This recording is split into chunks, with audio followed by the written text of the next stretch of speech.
बिस्मिल्लाहिर्रहमानिर्रहीम अस्सलाम वालेकुम। आज की वीडियो में हम बात करेंगे एनिमल फार्म नावल के ऊपर। हम इसकी समरी को डिस्कस करेंगे और साथ साथ इसके एनालिसिस के बारे में बात करेंगे। इसके मेजर कैरेक्टर्स को कवर करने की कोशिश भी करेंगे इस वीडियो के अंदर। अब अगर हम सबसे पहले बात करें तो जॉर्ज ऑरवेल की जानिब से लिखा गया ये नावल है। इस नावल को पॉलिटिकल फेबल कहा जाता है, यानी कि इस नावल के ज़रिए से एनिमल फार्म के ज़रिए से जो भी इसके अंदर पिक्चर फ्राहम की गई है वो तमाम चीज़ें रिप्रेजेंट करती हैं सोसाइटी को, एक पॉलिटिकल पिक्चर को वो रिप्रेजेंट कर रही हैं। यानी कि ये जानवरों के और तमाम जो आके हम इंशाल्लाह इसको डिस्कस करेंगे, पिग्स और हॉर्सेस और कैट्स एंड हैंड्स के ज़रिए से जो भी एक नावल फ्राहम किया गया है, एक फ़िक्शन फ्राहम करने की कोशिश की गई है, वो असल में ऐसे यूज़लेस नहीं है और just for the sake of entertainment नहीं है, बल्कि इसके पीछे एक पर्पस है पॉलिटिकल सिनेरियो को डिफ़ाइन करने का और पॉलिटिकल जो उस वक्त के चीज़ें थी, एक्शंस थे, उनको डिफ़ाइन करने के लिए और फिर उसने कंडेम करने के लिए कि जो एक बहुत आला पाए के जो है वो किए गए दावे और फिर उसके बाद जो फॉल हुआ, उस तमाम चीज़ों को डिस्कस करता है एनिमल फार्म इसके अंदर। अगर हम करैक्टर्स की बात करें तो सबसे इम्पॉर्टेंट करैक्टर यहाँ पे जानवर हैं, तो जानवरों के करैक्टर्स में अगर हम बात करें तो ओल्ड मेजर एक प्राइज़ विनिंग किंग है, बहुत बड़ा जो है वो करैक्टर है इसके अंदर। वही ख्वाब देखता है। जब हम समरी डिस्कस करते हैं तो पढ़ेंगे कि तमाम जो जानवर हैं उनको आज़ादी दिलाने के बारे में बात करता है और ये ओल्ड मेजर असल में रिप्रेजेंट कर रहे हैं कार्ल मार्क्स को, जो कि कम्युनिस्ट लीडर थे और जो है उन्होंने रशियन एवोल्यूशन के हवाले से बात की और वो एक ख्वाब दिया और कम्युनिज़म की बात की, तमाम लोगों के इक्वल होने की बात की। थोड़ा बहुत साथ साथ आपकी सिर्फ जहनी सतह के लिए मैं डिस्कस करूँगी कि क्या क्या इसके अंदर सिम्बोलिज़म है, लेकिन ज़्यादा डिटेल में हम इसमें नहीं जाएंगे। वो हम जब हम डिस्कस करेंगे नेक्स्ट वीडियो में, किसी भी वीडियो में हम सिम्बोलिज़म को डिस्कस करेंगे, रिप्रेजेंटेशन को डिस्कस करेंगे, तो उसमें डिटेल में इन चीज़ों को डिस्कस कर लेंगे।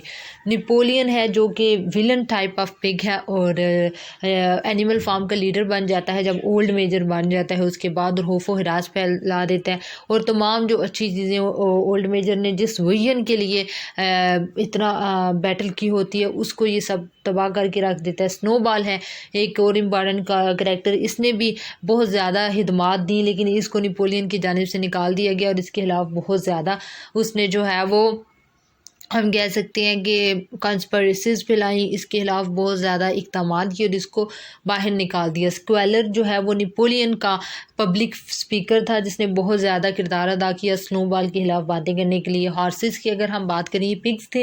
हॉर्सेस की अगर हम बात करें तो उसमें बॉक्सर एक बहुत इंपॉर्टेंट ओल्ड और लाइल और डेडिकेटेड किस्म का जो है वो जानवर है, लेकिन उसको जब अपने बूढ़ा हो जाता है कुछ भी वो नहीं इक़दामात कर सकता अपने फार्म के लिए, लोगों के लिए, लोगों से मुराद ये है कि वहाँ के जो भी लिविंग क्रिएचर्स होते हैं उनके लिए, तो उसके साथ बहुत बुरा सलूक करता है नेपोलियन। और उसके अलावा अगर हम ह्यूमन बींग्स की बात करें तो सबसे इंपॉर्टेंट करैक्टर ह्यूमन बींग्स में इसमें मिस्टर जॉन्स का करैक्टर है जो कि रिप्रेजेंट कर रहा है ज़ार निकोल्स सेकंड को हिस्ट्री के अंदर। अगर हम बात करें तो ये कुछ करैक्टर्स थे मेजर ओल्ड इस नावल के ओल्ड मेजर, जिनमें हमने पढ़ा नेपोलियन पढ़ा, स्नोबॉल, स्क्वेलर, बॉक्सर, मिस्टर जॉन्स। तो ये सारी चीज़ें तो हो गई इसके इंपॉर्टेंट करैक्टर्स के हवाले से। अब अगर हम बात करें इसकी समरी की, तो समरी जो है वो शुरू हमारी यहाँ से होती है कि एक मैनर फार्म है, मतलब उसका नाम है मैनर फार्म और उसका जो ऑनर है वो एक इंसान है जिसका नाम है मिस्टर जॉन्स। ठीक है, उसने वहाँ पर सारे जानवर रखे हुए हैं जिनमें पिग्स हैं, हॉर्सेज हैं, जिनमें हैंड्स हैं, मतलब एवरी टाइप ऑफ जो एनिमल है वो वहाँ पे मौजूद है और उसके जो ऑनर है, उसका जो फार्मर है वो मिस्टर जॉन्स है।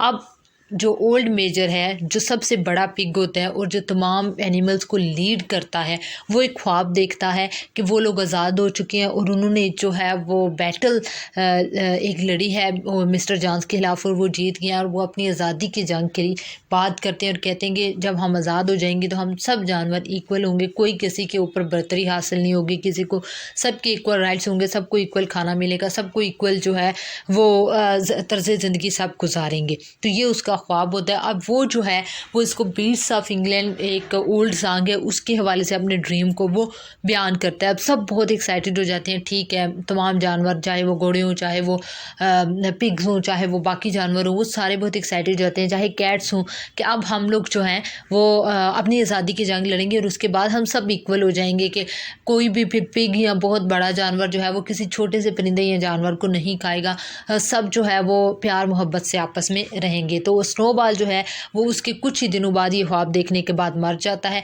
और अब 2 यंग पिग्स हैं, एक का नाम स्नोबॉल है, एक का नाम नेपोलियन है। वो लीड करते हैं अपने इस बगावत के अंदर अपनी तमाम एनिमल्स को, और वो फिर ये जंग मतलब कामयाब हो जाते हैं मिस्टर जॉन्स से अपना फार्म लेने के लिए। और उसका नाम रखा होता है मैनर फार्म मिस्टर जॉन्स ने, लेकिन अब उसको चेंज कर देते हैं एनिमल फार्म के अंदर तमाम जानवर मिल के। अब वहाँ पे ज़ाहिर सी बात है हुकूमत जानवर की होगी, अब इंसान की उसके ऊपर हुकूमत नहीं रही। ये सब अपनी पॉलिसीज़ बनाते हैं, अपने कुछ जो है वो कमांडमेंट्स देते हैं। 7 कमांडमेंट्स बहुत इंपॉर्टेंट है इस हवाले से। सबसे पहली उसके हवाले से कमांडमेंट ये है कि what ever goes upon 2 legs is an enemy, कि जो भी 2 टांगों के ऊपर चलता है वो दुश्मन है। तो इसके ऊपर भी इतराज़ बाद में अगर मैं आपको बताऊं डिटेल में, तो जो मुर्गियां हैं उन्होंने इतराज़ किया। उन्होंने कहा कि ये क्या बात हुई, हमारी 2 टांगें हैं तो क्या मतलब हमारी कोई हैसियत नहीं है। फिर उन्होंने कहा जी whatever goes upon 4 legs और has wings is a friend. फिर उन्होंने यहाँ पे मुर्गियों को कंपनसेट किया और कहा कि जो भी 4 टांगों पे चलता है या ऐसा जानवर जिसके विंग्स हैं, चाहे उसकी टांगें 2 हैं या 4 हैं, अगर उसके विंग्स हैं तो वो दोस्त है हमारा। नो एनिमल शैल वियर क्लॉथ्स, कोई भी एनिमल कपड़े नहीं पहनेगा, चाहे वो बड़ा एनिमल है छोटा एनिमल है, उसकी जो भी हैसियत है सब बराबर होंगे। No animal shall sleep in a bed, कोई भी बेड पे नहीं सोएगा, सब नीचे सोएंगे। No animal shall drink alcohol, कोई भी एनिमल अल्कोहल ड्रिंक नहीं करेगा। No animal shall kill any other animal, कोई भी जानवर दूसरे जानवर को किल नहीं करेगा। ऑल एनिमल्स आर इक्वल, तमाम एनिमल्स जो हैं वो बराबर होंगे। तो ये कमांडमेंट्स थी जिसके ऊपर उन्होंने अपने एनिमल फार्म को तरतीब दिया, उसके हम कह सकते हैं लॉ को तरतीब दिया कि अब सब जानवर जो है वो बराबर होंगे। लेकिन यहाँ से अब मसाइल शुरू हो जाते हैं। नेपोलियन पावर चाहता है, वो स्नोबॉल के खिलाफ कंस्पेरेसीज फैलाता है। अपना जो स्क्वेलर है उसका माउथ पीस जो है, उसका पब्लिक स्पीकर जो है, उसको बोलता है कि तमाम जानवरों के अंदर मतलब नफरत बार दो स्नोबॉल के लिए। उसके खिलाफ जो है वो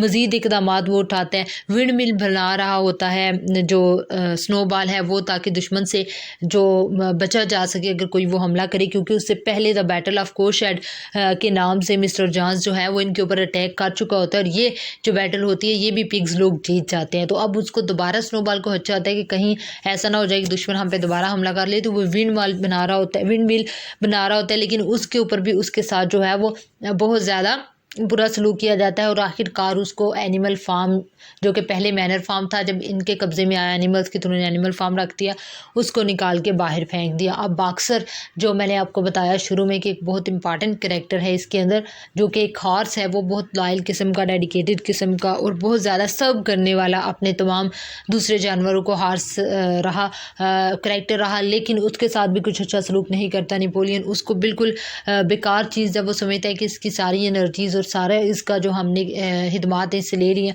तो उसको बिल्कुल मरने के लिए छोड़ देता है। उसके लिए कोई हमदर्दी वो अपने दिल में मज़ीद नहीं रखता। अब ये सारी चीज़ें तो हो गई इस हवाले से। ज़ाहिर सी बात है जो नोशंस थे कि तमाम एनिमल्स इक्वल हैं, सबको प्रॉपर चीज़ें दी जाएंगी, वो भी अब बदलने लगे। अब उन्होंने कहा जी नहीं, पिग्स थोड़े सुपीरियर हैं, पिग्स जो हैं वो थोड़े बेहतर हैं। और इसके अलावा जो नेपोलियन है उसने इंसानों के साथ, मिस्टर जॉन्स के साथ इर्द गिर्द जितने भी इंसान मौजूद थे उनके साथ भी कॉन्टेक्ट करना शुरू कर दिया।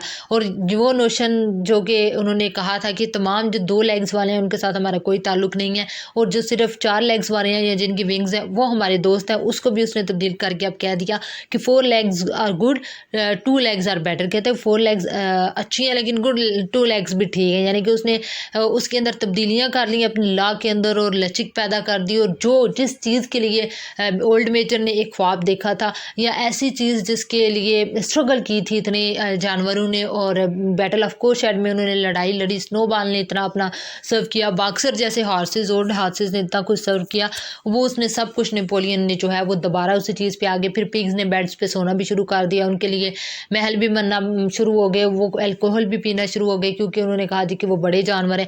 तो इस तरह ये सारी चीज़ें जो है वो तबाह बर्बाद हो गई। अब अगर हम बात करें कि ये सारी का क्या थीम है असल में, तो कार्ल मार्क्स ने ख्वाब देखा था कम्युनिज़म का। उसने कम्युनिज़म का मैनिफेस्टो पेश किया। उसने ये कहा कि तमाम जो इंसान है उनको बराबर रखा जाए कि मतलब कोई फैक्ट्री का मालिक है तो वो किसी मज़दूर को एक्सप्लॉइट नहीं करेगा। सब जो है वो बराबर कमाएंगे, जो जिस काबिल है वो अपनी एनर्जी सर्व करेगा और तमाम पैसा रियासत के पास जाएगा और रियासत तमाम लोगों को इक्वली फ्राहम करेंगी। चाइना के अंदर, रशिया के अंदर ये जो है इसको अपनाया गया, लेकिन कुछ ही अरसे बाद जो है, शुरू में तो ये बड़े अच्छे तरीके से चला, लेकिन कुछ ही अरसे बाद इसका डाउनफॉल आ गया और आहिस्ता आहिस्ता जो है वो किसी न किसी चीज़ में सुपरियॉरिटी शुरू हो गई और चीज़ें जो है आहिस्ता आहिस्ता फिर तबाह होना शुरू हो गई। और एक एक करैक्टर जो है इसके अंदर कुछ ना कुछ रिप्रेजेंट करता है हिस्ट्री से। कार्ल मार्क्स चाहे वो, टॉल्स्टॉय हो, स्टालिन हो, तमाम जो चीज़ें हैं वो हिस्ट्री को रिप्रेजेंट कर रही हैं। तमाम जो जानवर हैं वो हिस्ट्री को रिप्रेजेंट कर रहे हैं। तमाम इंसिडेंट्स, हैपनिंग्स और बैटल्स जो हैं वो हिस्ट्री के अंदर बात करेंगे। ये इंशाल्लाह हम सिंबलिज्म के क्वेश्चन में डिस्कस करने की कोशिश करेंगे।